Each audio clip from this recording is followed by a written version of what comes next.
Welcome to the Southeast Kids at Home podcast. Today we are talking about camp. And with us today is Jon McCallon. Jon, thank you so much for being with us. Dude, absolutely. Man, tell us a little bit about yourself, your family, and just the work that you do. Yeah, so I spend most of my time helping busy people launch ideas every single day. And I have three girls at home, 18, 14, and 12. And my wife and I have been married for 25 years. I was a youth pastor for a long time, and now I spend, like I said, I spend every day helping people launch an idea. It's so much fun. Yeah. So when I think of camp, I think of you. Okay, because that's dangerous. It is dangerous. You just have such a wealth of experience when it comes to camp, whether it's being a speaker, an organizer, a leader, or even just an encourager of someone like myself who knows that camp season is hard. And so as we prepare to walk into camp, you just tell me a little bit about why you feel like camp is such a life-changing experience for people, whether it's leaders or for students? Camp is absolutely one of those places that just transports every age group into a space where they're like cut off from the world for a moment. And whenever you've had that, where you just kind of like isolate yourself away just for a moment, God can begin doing so much work.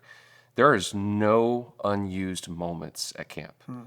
Like whether you're walking to a venue, to lunch, going for a swim, having that small group conversation, or even that nighttime routine, every minute of every day is an impactful kingdom thing because of the leaders that are there. For some students, it's like, I'm going to get out of my comfort zone. I remember when I dropped off my oldest for the first time. And I was a youth pastor who had run lots of camps. And suddenly I'm the one who was putting her on. At the time, we had these wagons that would take her, And that was frightening. And even because I wasn't going to be there. But what it did for her, she had to learn how to forge new relationships out of nowhere. She had great leaders. She had these experiences that were the time of her life. She had some crazy moments. And whenever you go through a shared experience with anybody, on a mission trip, church, wherever, it does something for you that you can't do on your own, And I think camp offers that to parents by allowing them to get, back away a little bit, let your kids grow. I think in this post-COVID time, research is showing one of the things that went away that we need to offer more of is just that free space to play and be bored and figure out how to fill our times again. It offers you a safe place to do that for the kids, whether they're a middle schooler or elementary or younger.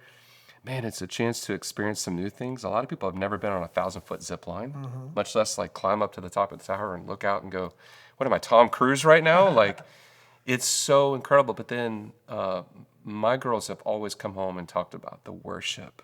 They talked about the conversations. My youngest was baptized at camp. And so there's no unused moments. And it provides an atmosphere of, kingdom, fun, conversations, food, fellowship. Like, it's just everything into one. And if you add up the hours that a kid spends at camp versus the programming they have at church, do you know how much time they get in that 1 week? It's in some, like for middle school, when we did middle school, it was 30% of the time, like 30% of our year was spent at a week of camp. Yeah. And it's even more for kids. And so I just think, what better place to see your child grow and change and transform and make life-changing decisions than a place like camp? And the camp staff, this is what makes it different. There's a lot of camps. I've gotten a chance to see camps all across the country, California, Texas, all kinds of places. This camp is special. It's special because you have a church that is passionate about camp. It's also special because you have a staff that is passionate about the church at camp. Wow. And they don't want to just come and go and like hand out the things at Snack Shack, the green slushy bomb and the lifeguards, They want to provide that same experience back in return that you hope to get out of it. I think that's the secret that makes Country Lake so amazing. Because all kinds of places are not equal, and there's a lot of places it's just a venue. Yeah. Yeah, I go to a lot of venues. And they're transformed for a little bit because the kids were there, but the workers are like, this is my job. Not Country Lake. That's just amazing. Yeah. So tell me a little bit your perspective as a leader how leaders intentionally pour into kids at camp. So for families who maybe have never sent their kids to camp, or Yeah. they've sent them, but they're like, I don't know what happens. They came back, they had a lot of fun. They talked about all the fun things. Can you talk about the leader side of it, like the preparation that goes into how leaders are intentional with kids and students at camp? Yeah, listen, so we are constantly facing the tension at church. How do we help leaders become disciple makers, right? And so we have them in small groups, we have them in services. But there's no better platform than camp to learn how to make disciples and then launch out of that. So the effort that goes into preparing someone for that long of a day, 7 a.m. to 10 p.m., right, for most cases, or even longer. There's a lot of preparation for a leader to understand how to use that time, how to pace themselves, how to take advantage of every moment, right? It's truly a training ground for young and old. I've seen so many high schoolers that get to go to middle school camp and become a leader. And I've seen so many moms and dads that have come and they've learned, oh, this is what disciple making looks like. Let me give you an illustration. A lot of times in the church environment, it's come, sit in the program, do incredible work, and then we go home. But at camp, it's sit in the program, go to the organized small group, go to the meal, have a conversation over food, and then let's walk and keep that conversation going because no one's come to pick you up that day, right? Yeah. You still got. They get to see the full cycle of the day, whereas normally that's not the case. Right. And so it's benefiting the kids, but it's transforming our leaders to learn how to be disciple makers. I literally, on the way here, I actually parked on the wrong side of this building and ran into one of my former students and caught up. I hadn't seen him in years. He works in the National Guard. And man, that was one of the things that came up, was just camp experiences, right? And so those leaders are transformed, like, because so many Christians have never felt the power of being used by God to impact another life. And camp is that platform.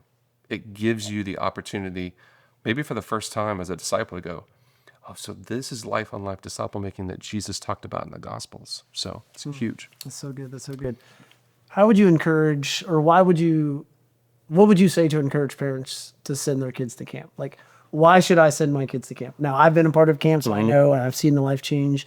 And you mentioned just the effect it's had on your daughters, on you specifically. But why should parents send kids to camp in the first place? And there are a lot of good reasons, and there's also for parents, there's a lot of maybe objections or fears or concerns, like, can I trust the system? Let me just tell you something. If you're a parent and you're on the fence, right? Let me speak to you for a minute. Now on this side of it, I know what it means to be on the fence about sending your kid certain places, and so I'm thinking about all the variables involved. When I think about some of the variables, one of the things is safety, right? The amount of safety concerns that go into this experience to make it that special place, it just continues every year to get better and better and better. There's never a moment where they're not evaluating on the church side or the campsite. How do we make this the safest, best place for them to have fun and not be worried about anything that could happen? And so you've got leaders that are known to the people at church. You've got a camp that is engaged in safety. So a lot of parents are like, is it safe? Is it a place that's safe? Yes, it's safe. And once you get past that, if you're on the fence, a lot of times the hardest thing that we have to do as parents, and you know this, it's giving up control, right? And I would say, I think that there's two sides of that. I think a lot of parents struggle to give control over to the Holy Spirit to actually lead their kids. There's no such thing as a junior Holy Spirit, but we act like that sometimes. And I think that it's really for you. It's going to disciple you in losing control.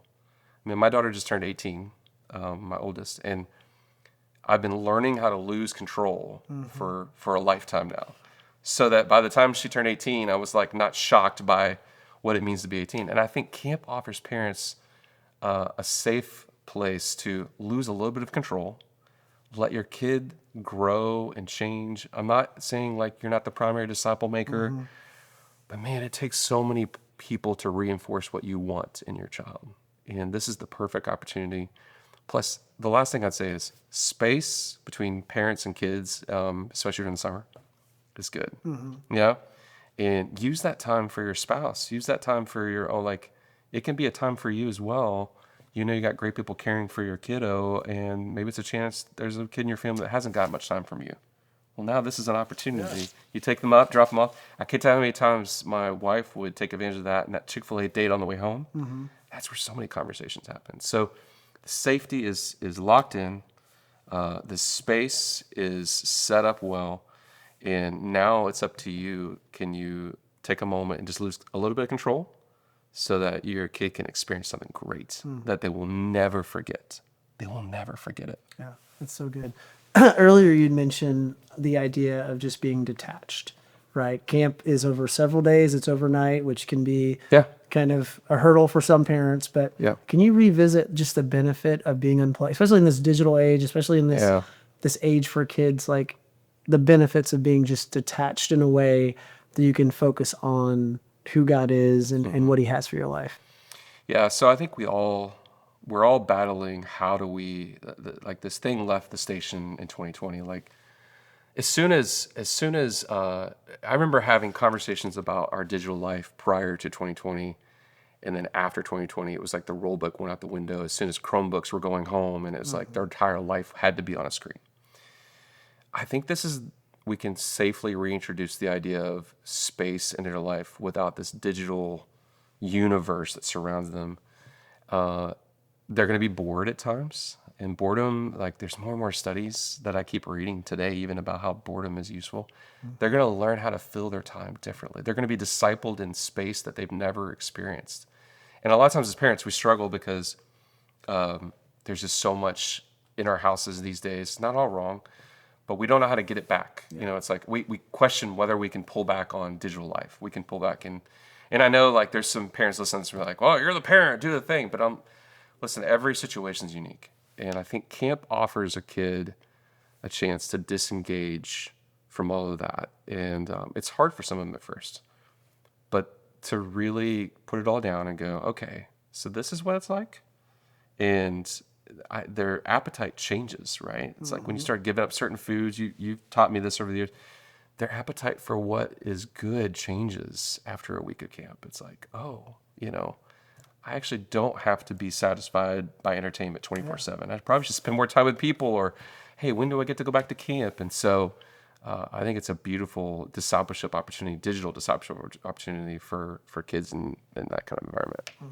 So as we wrap up, what encouragement would you leave with parents if they're on the fence about sending their kids to camp, or just the benefit of, hey, just do it, just try it, just, how would you encourage them? Yeah, so here's one thing that parents don't take advantage of at all that they should. Call the camp and ask to take a tour. You got time? Call the camp and say, if you're into fishing, when fishing season opens, they have community fishing. Call the camp and say, hey, I'm thinking about sending my kid to camp. Well, could we come up and just see around the place? If you're unfamiliar with the actual place, come up when there's not summer programming and just take a look around and have one of the staff. They would love to show you so you can ask questions. How does this work thing? Because a lot of times we send kids places and it's not real to us because we just haven't been there. Right. And now, today, we have more generations of people at Southeast that have never been to Country Lake than we have prior, right? It used to be like, oh, I've always been to Country Lake.